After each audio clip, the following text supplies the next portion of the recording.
5-5 with a win. Shelby, on the other hand, looking to win with their fourth in a row at the sixth straight defeat. Shelby moved the ball well in the first half. Josh Hoffman for 6 of his 97 first half yards. And despite this completion to Andy Studer, though, Shelby comes up short of the first down. Galion takes over at their own 20. Then they get the ball one more time. Next possession, stopped at the Galion 14-yard line. But then Galion, on the other hand, they can't run the ball very well or pass tonight. A lot of trouble there. Bad pitch to Tom Rillo. And then Mark Ruley really had trouble passing the ball. Shelby gets the ball one more time. They still get stopped. And then finally, on their fourth time inside the Galion 25-yard line, take it down deep, and Josh Hoffman takes it in from 1 yard out. Jerome Kurtz comes on to kick the extra point. That makes the score 7-0 at the halftime. First possession of the second half. 3 plays now for Shelby. They've got a punt, but the punt is blocked, and that is going to be a safety out of the end zone.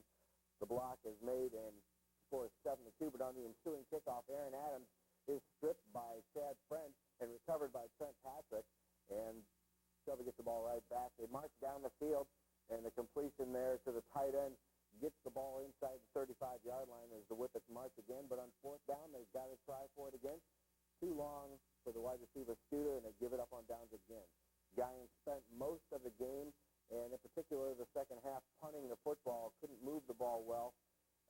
Shelby didn't want to punt. They had a lot of trouble with the kicking game. The second muff of the night gave Galion an opportunity to do well. And early in the fourth quarter on fourth down, Edwards is upended on the fourth down from the 35.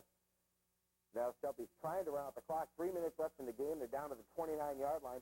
They don't want to punt with all the trouble they have, but this backfires, and the defensive end comes in free and gets the sack.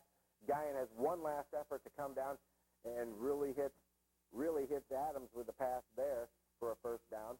And then look at this, a missed opportunity, triple covered, but Adams can't hold on to the ball. A missed shot there, but he tries to redeem himself on 4th and 10, makes the crucial catch to get inside the 30-yard line. It gets the fourth down one more time inside a minute. This time he's triple covered, and he's not going to come up with the ball. And Shelby holds off Galion to get the fourth straight win. Both teams end up 4-6 on the year, but Shelby gets fourth place with a 4-3 record. Final score 7-2 Shelby. Well, to be quite honest with you, Shelby was one of the teams, in fact, the team I picked to finish second to Bucyrus in the league. Guess I didn't figure the new system coming in, but now that they got things in a roll, you know, they play well. They did the same thing last year. Lost 5, won 5 to finish 5-5. This year it's, you know, not quite as well. 6 and, you know, losses before the 4 wins. But as you mentioned, they did pick up fourth place with that win tonight over Galion. So obviously not a bad ball team. The team to watch next year. Definitely so. And they've got a lot of young kids. The quarterback, Seibert, is a talented quarterback, leading the league in passing. He's back. Josh Hoffman, their leading running back. He's back. Matter of fact, I believe he's 4th in the NOL in rushing. The leading receiver in the NOL, Studer, he's back. Could be in the line, more importantly even than that. Much of the offensive line is going to be returning, too, so you're going to have a solid unit up front to enable those gifted athletes to, you know, be the quality players that they can be. A lot of interesting talent back in the league next year. You know, Bucyrus loses the bundle, but what they do have back are some quality people. Bellevue, I think, right now would have to have the edge as far as being the favorite coming into next season based on how they played this year and with underclassmen playing such a key role. Willard has some good underclassmen and will be back next year. In addition to that, who knows how much Upper Sandusky will mature and come back. And Tip and Columbia, you know, both of their quarterbacks, underclassmen. There's just a ton of good underclassmen in this league. And, you know, although the league was seemingly down a little bit this year, if you look at non-conference play, hopefully next year and the next couple of years that won't be the case. Could be interesting. Could be quite interesting. This game was so bizarre. 6 times Shelby penetrated inside the Galion 30. Only on that score right before the half could they poke it in the end zone. Every time, turnover on downs. Even in the final drive that they had, they tried to run the clock out. They had so much trouble with the kicking game. The real tough thing for Shelby was at the beginning of the second half, they had 3 plays and out, and they had to punt. And Matt Ramey, you know, got to feel a little bit for him because he gets the snap, he gets the ball, and he unloads a cannon shot punt that lands around the Galion 35 or 40. I mean, this is about a 55-yard punt on the fly. Shelby's called for illegal procedure. Got to do it again. Back him up to the 6-yard line.